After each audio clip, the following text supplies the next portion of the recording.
Empreendedorismo, essa palavra está em todo lugar, né? Mas assim, o que ela significa de verdade?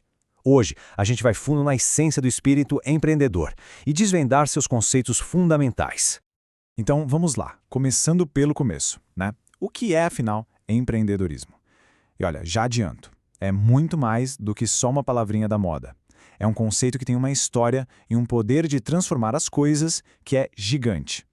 E para a gente entender bem o conceito, o melhor caminho quase sempre é voltar lá na origem. Então nossa jornada começa no significado original da palavra mesmo. Olha só que interessante, a palavra empreendedor vem lá do latim, de empreender. E o mais legal é que, desde o comecinho, a palavra já vinha com essa ideia de uma missão, de uma tarefa difícil. Empreender, na sua raiz, nunca foi sobre pegar o atalho mais fácil. Sempre foi sobre se comprometer com algo que dá trabalho, mas que no final vale a pena. Pois é, essa ideia de desafio, de compromisso, continua super viva. Mas e hoje em dia? Como é que os especialistas definem o empreendedorismo agora, no nosso tempo? Bom, uma das definições que eu acho mais completas divide a coisa toda em 4 pilares. Pensa só. Primeiro é sobre criar algo novo e que tenha valor. Depois tem que ter dedicação, sabe? Investir tempo e esforço de verdade. O terceiro ponto é a coragem, né? Porque tem que assumir os riscos. E não são só financeiros, são sociais também. E por último, claro, vem as recompensas, que podem ser desde aquela satisfação pessoal até a independência financeira. Tem uma outra visão que eu acho incrível que foca na transformação. Aqui, o empreendedorismo é visto como esse processo de pegar uma ideia, sabe, aquela faísca, aquela coisa que está só na cabeça e, transformar numa oportunidade de verdade, algo que dá para tocar. É quase uma arte de juntar gente, juntar recursos e fazer a visão sair do papel. Então a gente começa a ver um padrão, né? Não importa muito qual definição a gente pegue, sempre voltamos para 5 coisas principais. Primeiro, inovação, criar algo novo. Segundo, coragem para assumir riscos. Terceiro, muita dedicação. Quarto, aquela visão de águia para achar oportunidades. E, talvez o mais importante de tudo, gerar valor para alguém. Ok, a gente já entendeu o que é o empreendedorismo. Agora, a pergunta muda. Quem é a pessoa empreendedora? O que define ela? E isso leva a gente para uma daquelas perguntas clássicas. Aquela pergunta de $1 milhão. A pessoa já nasce empreendedora ou ela se torna uma? Sabe, por muito tempo rolou aquele mito de que era um dom, que a pessoa nascia com aquilo. Mas hoje a visão mudou completamente. A gente entende que empreendedorismo é, na verdade, um conjunto de comportamentos, de habilidades e, o melhor, que qualquer um pode aprender e desenvolver. E atenção, não estamos falando de traços de personalidade, tipo ser extrovertido, não. Estamos falando de comportamentos que dá para cultivar. É ter a iniciativa de criar, sabe? É ter aquela paixão que te faz mover montanhas. É ter a curiosidade de ficar procurando oportunidade onde ninguém tá vendo. E claro, a coragem de arriscar, mas de um jeito inteligente.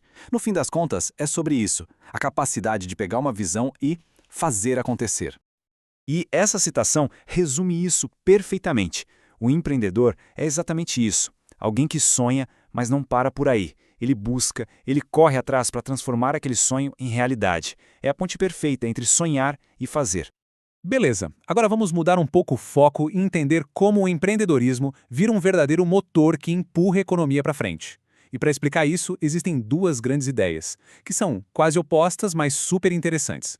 A primeira vem de um cara chamado Joseph Schumpeter. Ele criou um conceito que ficou famosíssimo, a destruição criativa. Para ele, o empreendedor é tipo uma força da natureza, uma força de ruptura. É aquela pessoa que chega e revoluciona tudo, que joga fora o velho para colocar o novo no lugar.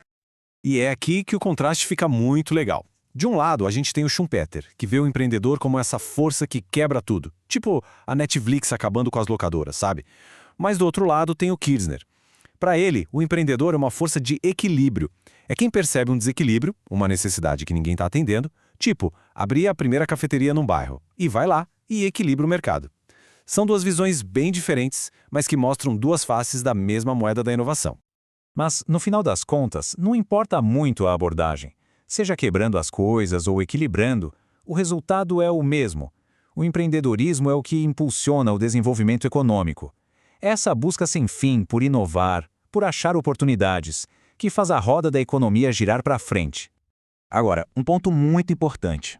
É um erro pensar que essa mentalidade serve só para quem quer abrir uma empresa. O espírito empreendedor, na verdade, pode aparecer em vários lugares diferentes. Limitar o empreendedorismo a isso, a só abrir um negócio, é pensar muito pequeno. A real é que é uma mentalidade, é um jeito de olhar o mundo, de ver problemas e enxergar oportunidades. E o mais importante, de agir, não importa onde a pessoa esteja. A gente consegue ver isso muito bem em pelo menos 3 cenários. Tem o empreendedor de startup, que é aquele que a gente sempre pensa primeiro, né? O modelo clássico. Mas tem também o empreendedor corporativo, o funcionário que inova e muda as coisas dentro de uma empresa que já existe. E tem o empreendedor social, que tem o foco todo em resolver problemas da sociedade, em criar impacto positivo, não só em lucro. Todos eles, no fundo, têm o mesmo DNA: iniciativa e vontade de transformar. Para a gente fechar, fica uma reflexão. Dizem que o empreendedorismo é a revolução silenciosa do nosso século. E faz todo sentido, porque ele transforma economias, empresas e, o mais importante, transforma vidas. Então, a pergunta que fica no ar é: que oportunidade, aí no mundo ao nosso redor, está só esperando alguém para ser transformada? A resposta para essa pergunta pode ser o começo de uma grande história.